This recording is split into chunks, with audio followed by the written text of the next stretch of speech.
Hey everybody, it's Angie and welcome to Hot and Flashy. In today's Foundation Friday for over 50s, I'm going to be reviewing the new foundation from Hourglass. It's their stick foundation. It's called the Vanish Seamless Finish Foundation Stick. Now, this is going to be another Foundation Friday mini because, again, this week I am pressed for time because I'm going to be out of town 3 days, taking my daughter to school in Miami and moving her into her new apartment. So while I have had this for a couple of weeks and I've tried it a few times, I needed to film like 3 or 4 videos today. So since I needed to film more videos, I couldn't look awful. This is the first time in Foundation Friday history that I am not wearing the foundation to do the video. And when we go to, see the application videos and the I wore it for 5 or 6 hours videos, you will see why. It's in a triangle shaped container, which is kind of interesting. So you just twist it and up comes the foundation. Now this retails for $46 for a quarter of an ounce. That makes this $186 an ounce. So extremely expensive, so I would have super high hopes that this was going to be great based on the amount of money that they're soaking you for it. It does come in 26 shades though. The color I got is called Shell. I had a very hard time getting a match for this. You'll see in the video this is not even a match for me. The Sephora girls tried about 7 of them on me. They were either too dark, too yellow, too whatever. They ended up selling me this one that is way too light. Hourglass says that this is a revolutionary foundation stick with the coverage of a concealer, the fluidity of a liquid, and the weightlessness of a powder in a long-wearing, waterproof formula for undetectable full coverage. So where it is mainly a silicone base, it's a silicone derivative base. So it's a silicone that's been altered so that it gives a silkier, more dry finish than the standard dimethicone.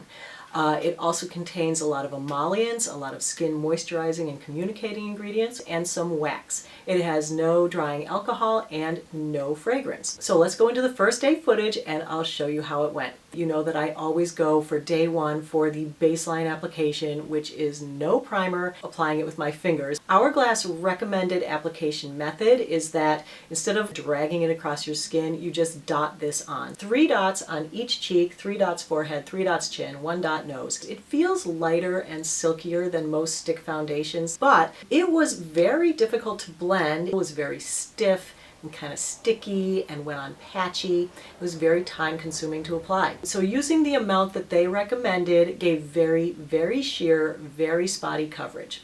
I went ahead and I doubled up to get more coverage, but already that kind of blew their first claim out of the water, which is that it had the coverage of a concealer. So then it was supposed to have the fluidity of a liquid. No fluidity of a liquid. It was very difficult to spread it around my face.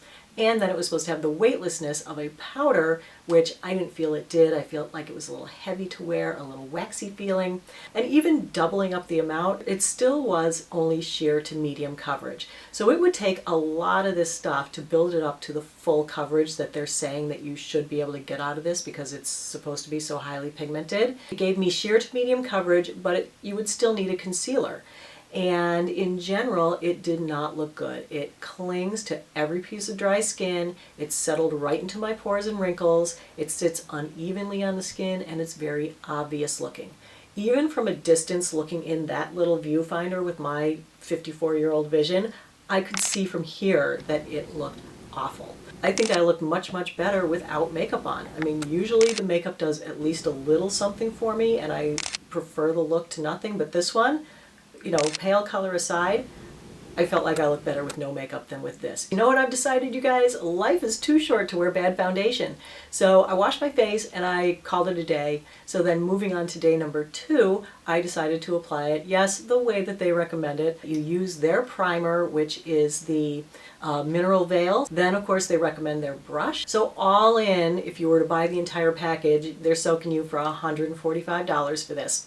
I didn't buy the brush. I happen to have a sample of the primer. I switched up the sunscreen just in case the sunscreen was part of the problem, and I used a chemical sunscreen that I picked up in Europe, the ISDIN Fusion Water Sunscreen. It works perfectly with most of the makeups that I actually like and that perform well for me. So I put again the same recommended amount, the 3 dots on every part of my face, and started to blend it with the brush.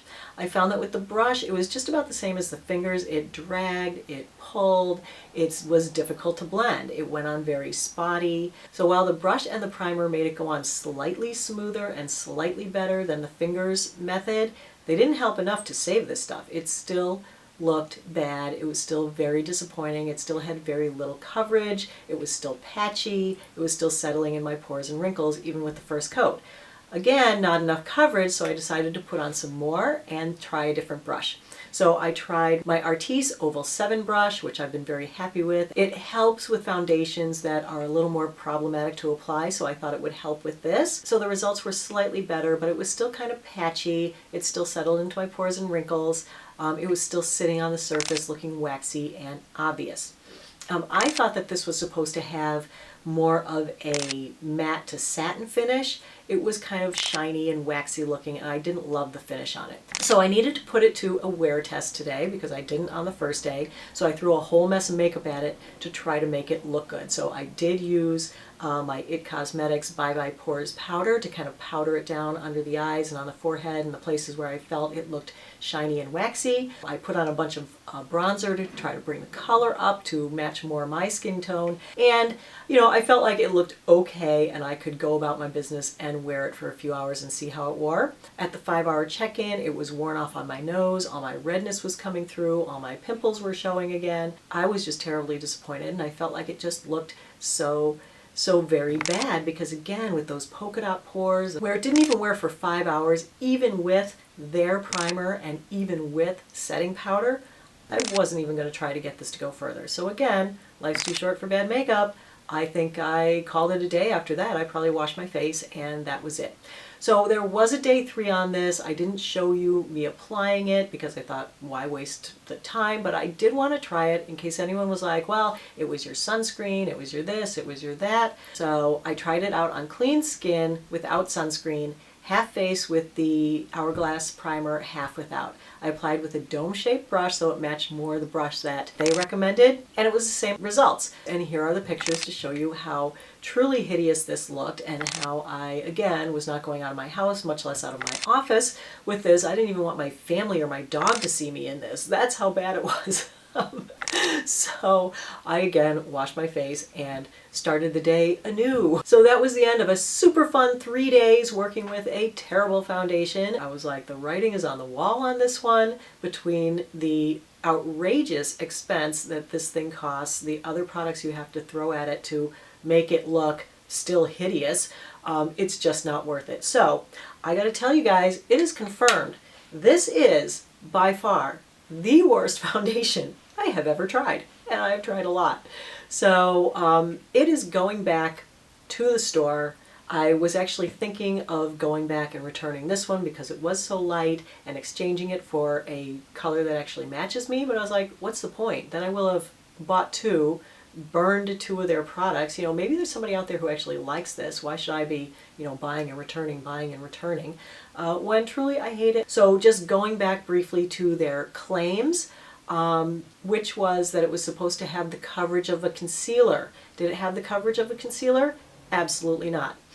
It was also supposed to have the fluidity of a liquid foundation. Did it have the fluidity of a liquid? Absolutely not. This was so hard to blend. It was like dragging and patchy and weird. And it was supposed to have the weightlessness of a powder. I felt like it was heavy to wear. You had to apply so much to get any coverage that it looked waxy, it looked heavy, and it didn't set up to be like a powder-like finish. Was there anything else? Oh, long wearing. Well, was it long wearing? Didn't even make it 5 hours, even with their own concealer. Waterproof? I don't know. I didn't bother. And was it undetectable full coverage? Neither. It was very detectable, very obvious, very cake face of makeup looking.